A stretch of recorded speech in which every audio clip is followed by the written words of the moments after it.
नमस्कार दोस्तों, कैसे हैं आप लोग। मेरा नाम है हर्षित द्विवेदी और मैं आपको स्वागत करता हूं अपनी इस वीडियो में। आपको पता ही होगा रिसेंटली जो वर्ल्ड फूड प्रोग्राम है जो कि यूनाइटेड नेशंस से एफिलिएटेड है, इसको नोबेल पीस प्राइज मिला है 2020 का।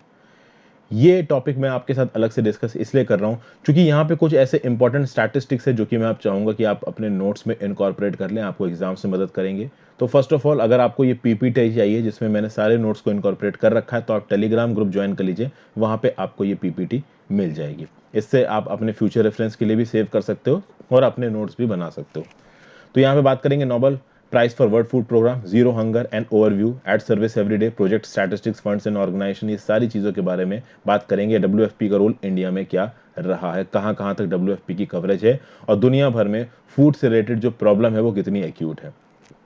टेलीग्राम के साथ साथ दोस्तों इंस्टाग्राम पे फॉलो कर लीजिए और आप अपने जेन्युइन डॉट्स को वहाँ पे क्लैरिफाई कर सकते हैं। मेरे द्वारा बनाई गई और वीडियोस को देखने के लिए आप चैनल पे ज्वाइन बटन दबा के मेंबर भी बन सकते हैं। चलिए, Nobel prize for world food programme, आपको पता है कि जो नॉर्वेजियन नोबेल कमेटी है उन्होंने अनाउंस किया कि 2020 का नोबेल प्राइज जाएगा UN agency world food programme को। क्या किया है इसने? एफर्ट्स किए हैं टू कॉम्बैट हंगर, कंट्रीब्यूशन किया है for bettering conditions for piece in conflict affected areas, और ड्राइविंग फोर्स की तरह काम किया है ताकि हंगर को एक वेपन और वॉर और कॉन्फ्लिक्ट की तरह ना इस्तेमाल किया जाए। जो गरीब लोग हैं, जो गरीब बच्चे हैं, उनके हाथ में बंदूक थमा देना और उनसे बोलना कि जाके लड़ो, तुमको पैसा देंगे, ये एक बहुत कॉमन फिनोमिना है अफ्रीका जैसे गरीब देशों में। अफ्रीका एक कॉन्टिनेंट, उसके बहुत से ऐसे गरीब देश हैं यहाँ पे ये सब चीज़ें बहुत आसानी से हो रही हैं और इसी के लिए वहाँ पे इंसर्जेंसी पनप रही है। इस इंसर्जेंसी को रोकने का सबसे बेस्ट तरीका क्या है कि लोगों को खाना खिलाओ। अगर आप बात करो वर्ल्ड फूड प्रोग्राम की तो this is the 28th organisation जिसको नोबेल प्राइज दिया गया है। 1901 से 1901 में इस नोबेल पीस प्राइज को इंसेप्शन किया था, तब से ये दिया जा रहा है और 28वां ऑर्गेनाइजेशन है जिसको ये नोबेल पीस प्राइज दिया गया है। ठीक है। और इसकी इंपॉर्टेंस इसलिए भी हो जाती है क्योंकि कोविड-19 का आउटब्रेक आया है, तो ये जो हंगर का इफेक्ट है लोगों के ऊपर ये और ज्यादा बढ़ गया है। जो कोरोना वायरस का पैंडेमिक है, इससे स्ट्रॉन्ग अपसर्ज हुआ है in a number of victims in hunger in the world. Yemen, Democratic Republic of Congo, Nigeria, South Sudan और बुर्किना फासो जैसी कंट्रीज में वायलेंट कॉन्फ्लिक्ट हुआ है, पैंडेमिक हुआ है, जिसके चलते बहुत सारे लोग they are on the brink of starvation. इनको स्टारवेशन से वापस लाना बहुत जरूरी हो गया है। दुनिया भर में ऐसे बहुत मेन हैं, वुमेन हैं जो बहुत स्ट्रगल करते हैं अपने बच्चों को खाना खिलाने के लिए। अगर आप दुनिया का फूड ग्रेन प्रोडक्शन देखोगे तो वो इनफ है सबको खाना खिलाने के लिए, लेकिन तब भी 90 मिलियन पीपल यानी 69 करोड़ पीपल रोज भूखे पेट सोने जाते हैं। जो एक्यूट फूड इनसिक्योरिटी है वो 55 कंट्रीज में, 55 कंट्रीज में 135 मिलियन पीपल्स को अफेक्ट कर रही थी 2019 में। 135 मिलियन यानी 13 करोड़ 50 लाख, 55 कंट्रीज, ये सारे स्टैट्स याद रखिएगा, बहुत जरूरी है।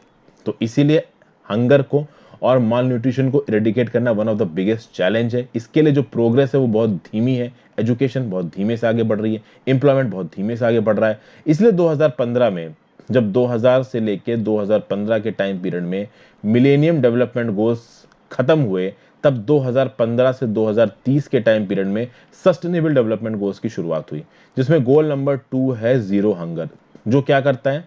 Pledges to end hunger, achieve food security, improve nutrition and promote sustainable agriculture and is the priority of World Food Program। तो भैया सस्टेनेबल डेवलपमेंट गोल का गोल नंबर 2 भी याद रखना, ये भी एग्जाम्स में कोट करने में आपको काफी काम आएगा। तो ये जो वर्ल्ड फूड ऑर्गेनाइजेशन है भैया, लीडिंग ह्यूमैनिटेरियन ऑर्गेनाइजेशन है, बहुत सी लाइफ्स बचाई हैं और बहुत सी लाइफ्स बदली हैं। फूड असिस्टेंस इमरजेंसी में प्रोवाइड करना इसका काम है। हंगर को खत्म करना, फूड सिक्योरिटी को अचीव करना 2030 तक, और इसके लिए इसको नोबेल पीस प्राइज मिला है। 2019 में इसने 97 मिलियन पीपल्स की मदद की है, 9 करोड़ 70 लाख लोगों की मदद की है 88 कंट्रीज में। This is actually a huge figure. हर दिन अगर आप देखोगे तो वर्ल्ड फूड प्रोग्राम की 5600 ट्रक्स ऑन मूव होते हैं, 30 शिप्स ऑन मूव होते हैं और 100 प्लेन्स ऑन मूव होते हैं। ये लोग हर साल 15 बिलियन राशन को डिलीवर करते हैं और 1 बिलियन राशन की एस्टिमेटेड कॉस्ट होती है $0.61, जो कि काफी, मैं कहूंगा कि एक नॉमिनल कॉस्ट है। इतना खर्चा तो देखिए होगा ही होगा। आप देखोगे कहीं पे अगर वॉर हो जाए, सिविल कॉन्फ्लिक्ट हो जाए, ड्रॉट आ जाए, अर्थक्वेक्स आ जाए, फ्लड्स आ जाए, हुरिकेन्स, क्रॉप फेलियर्स, नेचुरल डिजास्टर्स, इन सब के विक्टिम को अगर फूड असिस्टेंस प्रोवाइड करना है तो सरकार से पहले वहां पे वर्ल्ड फूड प्रोग्राम पहुंच जाता है, यूनाइटेड नेशंस की जो एजेंसी है। अगर वर्ल्ड फूड प्रोग्राम्स के और इनिशिएटिव्स की बात की जाए तो भाई ये मदर्स और चिल्ड्रंस के लिए भी इनिशिएटिव चला रहा है। माल न्यूट्रिशन को एड्रेस करना, पहले 1000 डेज फ्रॉम कंसेप्शन, यानी एक लेडी प्रेग्नेंट हुई और उसका बच्चा पैदा होने के बाद जब उसका सेकेंड बर्थडे आया, तब तक ये जो वर्ल्ड फूड प्रोग्राम है ये एक लेडी और उसके बच्चे को ट्रैक करता है, उनको न्यूट्रिशन प्रोवाइड करता है, खाना प्रोवाइड करता है, कैश इंसेंटिव्स प्रोवाइड करता है, और उसके बाद जब बच्चा स्कूल जाता है तो वहां पे भी स्कूल मील्स प्रोवाइड करने में वर्ल्ड फूड प्रोग्राम का एक बहुत मेजर रोल है।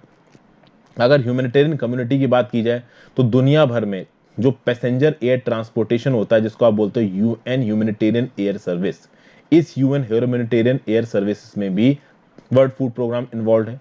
ये 280 लोकेशंस में जाता है और इसके थ्रू खाने को पहुंचाना, मदद को पहुंचाना, इसमें proactively world food programme involve है। फिर आप बात करो, वर्ल्ड फूड प्रोग्राम ने 2019 में स्कूल मील्स प्रोवाइड किए हैं 17.3 मिलियन चिल्ड्रन को, यानी 1.73 करोड़ चिल्ड्रन को इन 50 कंट्रीज। ये एक बहुत बड़ा फिगर है।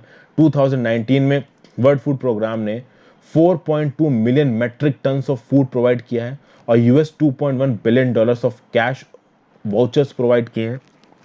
और इनका सिंपल सिंपल एम है, जहां पे आप मदद को प्रोवाइड कर रहे हो उसके बहुत पास से ही आप खाने को खरीदो, तो उससे होगा क्या कि जो ट्रांसपोर्टेशन कॉस्ट है वो कम हो जाएंगी और जो लोकल इकोनॉमी है उसको भी बूस्ट मिलेगा।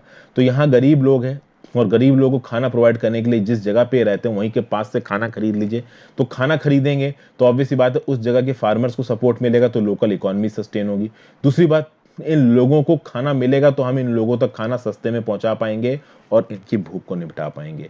ये जो मैं स्टैटिस्टिक्स आपको यहाँ पे बता रहा हूं ना, अगर वर्ल्ड फूड प्रोग्राम से रिलेटेड कोई क्वेश्चन आता है, जो कि बिल्कुल आ सकता है क्योंकि इसको नोबेल प्राइज मिला है, ये स्टैटिस्टिक्स आपको बहुत मदद करेंगे, इसीलिए मैं इन स्टैटिस्टिक्स पे बार बार फोकस कर रहा हूं।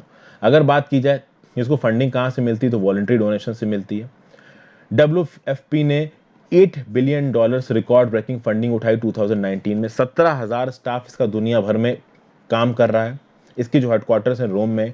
इसको गवर्न कौन करता है, एक एग्जीक्यूटिव बोर्ड गवर्न करता है जिसमें 36 मेंबर स्टेट्स हैं। तो भैया हेडक्वार्टर्स रोम में, एग्जीक्यूटिव बोर्ड गवर्न करता है जिसके 36 मेंबर स्टेट्स हैं। इसका एक एग्जीक्यूटिव डायरेक्टर है जो इसको हेड करता है। इस एग्जीक्यूटिव डायरेक्टर को जॉइंटली अपॉइंट किया जाता है यूएन सेक्रेटरी जनरल और director general of the food and agriculture organisation of the United Nations द्वारा। इस एग्जीक्यूटिव डायरेक्टर का जो टेन्योर होता है वो 5 साल का होता है। इसको स्टैब्लिश कब किया गया था, 1961 में स्टैब्लिश किया था। उस समय के जो प्रेसिडेंट थे ड्वाइट आइजनहावर, उन्होंने बताया कि यूएन सिस्टम के अंदर एक ऐसा सिस्टम, एक ऐसा ऑर्गेनाइजेशन बनाने की जरूरत है जो दुनिया भर में खाना बांटे। इसके बनाने के कुछ समय बाद ही एक ह्यूमैनिटेरियन क्राइसिस हो गई ईरान में। बोहेन जहरा नाम की जगह नॉर्दर्न ईरान में, वहां पे जहां पे 12,000 लोग मर गए एक अर्थक्वेक में। वहां पे खाने को इमरजेंसी बेसिस में पहुंचाने में वर्ल्ड फूड प्रोग्राम का एक मेजर रोल था। टन्स ऑफ व्हीट, शुगर और टी भेजी वर्ल्ड फूड प्रोग्राम में। बाद में थाईलैंड और अल्जीरिया में जब प्रॉब्लम्स आई तब भी वर्ल्ड फूड प्रोग्राम इन्वॉल्व था। 1963 में सूडान में न्यूबियंस के लिए, न्यूबियंस वहां रहने वाले लोगों को कहा जाता है, टू बी प्रिसाइज तो न्यूबंस एक एथनो लिंग्विस्टिक ग्रुप है जो कि इंडिजीनियस है। कहां पे, साउदर्न इजिप्ट में और नॉर्दर्न सूडान में। तो इनके लिए एक डेवलपमेंट प्रोग्राम चलाया 1963 में वर्ल्ड फूड प्रोग्राम ने। फिर भाई बहुत सारे स्कूल मूल प्रोजेक्ट्स बुलाए हैं टोगो में। साउथ कोरिया में पोस्ट वॉर रीबिल्डिंग की है लेट 1960 में। किसने, वर्ल्ड फूड प्रोग्राम ने।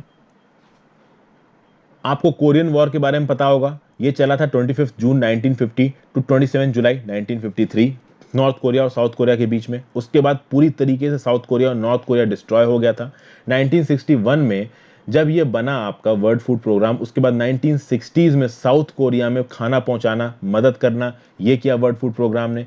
कंबोडिया और रवांडा में जब मदद की जरूरत पड़ी, जेनोसाइड्स हुए बड़े स्केल में, तब वहां पे खाना पहुंचाना। साउथ सूडान में इतने लंबे समय के लिए कॉन्फ्लिक्ट चला है, आपको पता है, एक बहुत ब्लडी सिविल वायलेंस के बाद सूडान 2 भागों में टूट गया, सूडान और साउथ सूडान। तो वहां पे जो बवाल चला वहां पे खाना पहुंचाना। येमेन, सीरिया में अभी भी क्राइसिस चल रही है, बहुत सारे डेस्टिट्यूट्स, रिफ्यूजीज और डिस्पोजेस्ड हैं जिनको खाने की जरूरत है। वर्ल्ड फूड प्रोग्राम इनकी मदद करने के लिए प्रोएक्टिवली इन्वॉल्व है। तो भैया world food programme United Nation sustainable development goal है जो हंगर को एरेडिकेट करने का, zero hunger sustainable goal number 2, इसको 2030 तक मीट करना चाहता है। WFP का क्या बोलना है, there are 690 million hungry people around the world and around 60% of them live in countries affected by conflict, यानी दुनिया भर में 69 करोड़ लोग हैं जो हंगरी हैं और इनमें से 60% लोग कॉन्फ्लिक्ट रिडन इलाकों में रहते हैं। WFP का ये भी बोलना है कि 2030 आते आते nearly half of the global poor will be living in fragile and conflict affected situations. इनकी मदद करना बहुत ज़रूरी है। और ख़ास बात दोस्तों ये है कि फ्रेजाइल और कॉन्फ्लिक्ट अफेक्टेड सिचुएशन में जो लोग रह रहे हैं ना, उनके अंडर नूरिश होने के चांसेस जो लोग दूसरी जगह रह रहे हैं उनसे 2.5 गुना ज़्यादा है। इसलिए वर्ल्ड फूड प्रोग्राम का इन इलाकों में एक्टिव रहना बहुत ज़्यादा ज़रूरी है। और एक बात बिल्कुल क्लियर है, और ये WFP भी बोलता है कि कोरोना वायरस आने के बाद ये जो हंग्री पीपल वाली प्रॉब्लम है ये और बढ़ने वाली है। इंडिया में अगर इन्वॉल्वमेंट की बात की जाए तो 1961 में बनने के बाद वर्ल्ड फूड प्रोग्राम बनने के बाद 1963 से ही इंडिया में ये वर्ल्ड फूड प्रोग्राम इन्वॉल्व है। टारगेटेड पब्लिक डिस्ट्रीब्यूशन सिस्टम को इफेक्टिव बनाने में एक मेजर रोल प्ले करता है वर्ल्ड फूड प्रोग्राम। ये अपने इनपुट्स देता है, एडवोकेसी देता है, टेक्निकल असिस्टेंस देता है, पॉलिसी के बारे में बताता है, मतलब अपनी तरफ से राय देता है। और बहुत सारी बार सेंट्रल गवर्नमेंट और स्टेट गवर्नमेंट इनकी राय को मानते भी हैं। बहुत सारे यूनिक इनिशिएटिव्स को प्रपोज किया है WFP ने, जैसे कि automated grain dispensing machine, Annapurti और mobile storage unit. Automated grain dispensing mechanism में क्या होगा कि बेनिफिशरीज जाएंगे मशीन में अपने फूड ग्रेन कोटा को निकाल सकते हैं। ये जो मशीन है वो 25 kg प्रति 1.3 मिनट में फूड ग्रेन्स कोटा को निकालेगी। इसकी जो स्टोरेज कैपेसिटी होगी वो होगी 200 kg से 500 kg। इसके पायलट्स भी चलाए गए हैं इंडिया में। बट इस तरीके की चीज़ों को सक्सेसफुल होने के लिए एक तो लोगों का पढ़ा लिखा होना ज़रूरी है। पता चला लोग मशीन खोल नहीं पाए और पकड़ के तोड़ के, कुछ तो ऐसे होंगे सोचेंगे अगर हम मशीन तोड़ दें तो अंदर का पूरा 200 किलो 500 किलो निकाल सकते हैं। तो इस तरीके के इनिशिएटिव्स को इंडिया में इफेक्टिव बनाने के लिए बहुत ज़्यादा अवेयरनेस की ज़रूरत है। फिर राइस फोर्टिफिकेशन में भी वर्ल्ड फूड प्रोग्राम इंडिया में इन्वॉल्व है। देखिए राइस फोर्टिफिकेशन का मतलब क्या होता है, जो रॉ राइस होता है ना दोस्तों, वो उतना टेस्टी नहीं होता, हेल्दी नहीं होता है। तो रॉ राइस को फोर्टिफाई करने के बाद यानी उसमें कुछ एडिशनल न्यूट्रिएंट्स डालने के बाद उसको अगर आप बेचो या कंज्यूम करो, उसका काफ़ी फायदा होता है। तो वर्ल्ड फूड प्रोग्राम इस राइस फोर्टिफिकेशन में इन्वॉल्व है। राइस फोर्टिफिकेशन के बाद मिड डे मील्स स्कीम में ये खाना वाराणसी में बच्चों में बांटा गया। इस चीज़ को इंश्योर किया वर्ल्ड फूड प्रोग्राम में। आप देखोगे दिसंबर 2018 से लेकर अब तक 4145 tons of fortified rice has been produced and 3 lakh school children को ये फीड किया जा चुका है। पैंडेमिक के दौरान भी WFO इंडिया सेंट्रल गवर्नमेंट और स्टेट गवर्नमेंट के साथ काम कर रहा है। रिसेंटली एक MOU साइन किया है Uttar Pradesh state rural livelihood mission के साथ। फिर इस MOU के अंदर क्या है, WFO will provide technical assistance for setting up supplementary nutrition production unit in 18 districts for supply of quality food to about 33 lakh beneficiaries in anganwadi scheme ICDS। देखिए WFP India के साथ कैसे इन्वॉल्व है, इसमें आप ये बहुत अच्छी लाइन है आप कोट कर सकते हो कि रिसेंटली WFP इंडिया ने MOU साइन किया है, मेमोरेंडम ऑफ अंडरस्टैंडिंग साइन किया है Uttar Pradesh state rural livelihood mission के साथ, जिसके चलते सेटअप किए जाएंगे सप्लीमेंट्री न्यूट्रिशन प्रोडक्शन यूनिट्स देश के 18 डिस्ट्रिक्ट्स में, उत्तर प्रदेश के 18 डिस्ट्रिक्ट्स में, जो कि 33 लाख लोगों को क्वालिटी फूड प्रोवाइड करेंगे आंगनवाड़ी स्कीम के अंदर। अब this is a very important point, अगर आप अपने एग्जाम्स में लिख सकते हो ना, मच इससे ज्यादा बेटर नहीं हो सकता, आपको बहुत अच्छे नंबर मिलेंगे। पैंडेमिक के दौरान स्कूल को रीओपन करने में जो सुझाव देने वाली बात है उसमें भी WFP इन्वॉल्व है। अगर आप WFP की प्रेजेंस देखना चाहते हो कंट्रीज में कहाँ कहाँ पे हैं तो आप देख सकते हैं। ये जो लाल रंग के डॉट्स दिखा रहे हैं ये दिखा रहा है कि कहाँ कहाँ पे इमरजेंसी है। जैसे फॉर एग्जांपल माली में अभी कूप हुआ है तो माली में भी WFP इन्वॉल्व है, सीरिया में भी WFP इन्वॉल्व है, येमेन में भी WFP इन्वॉल्व है, यहाँ येमेन यहाँ सीरिया। तो ये कॉन्फ्लिक्ट रिडन कंट्रीज हैं जहाँ पे WFP बहुत प्रोएक्टिव लेवल पे काम कर रहा है। आज की डेट में दुनिया का सबसे बड़ा ह्यूमैनिटेरियन एजेंसी अगर कोई है तो वो WFP है। जहां पे डिजास्टर स्ट्रक करते हैं सबसे पहले WFP पहुंचता है। WFP ने एक इंप्रेसिव एबिलिटी को दिखाया, इसलिए कहीं ना कहीं कंट्रीज और दुनिया भर की गवर्नमेंट्स और कॉर्पोरेट्स को WFP को मदद देनी चाहिए, इसको फंडिंग प्रोवाइड करनी चाहिए ताकि वो फूड और हंगर के वेपनाइजेशन को रोक सके। देखिए जहां पे भी केओस होता है, केओस को रोकने की मेडिकल वैक्सीन है नहीं और आगे आने वाली है नहीं। तो केओस को रोकने का सबसे अच्छा तरीका यह है कि लोगों को खाना दे दो। जब लोगों का पेट भरा हुआ होता है तो उनकी रैशनल थिंकिंग की ताकत बढ़ जाती है, और जब लोगों का पेट खाली है वो रैशनली सोच तक नहीं सकते हैं, और इस चीज में वर्ल्ड फूड प्रोग्राम एक बहुत मेजर रोल प्ले कर रहा है। Thank you for watching friends, have a great day. इन स्टैटिस्टिक्स को याद रखिएगा, बहुत काम आएंगे। Good bye.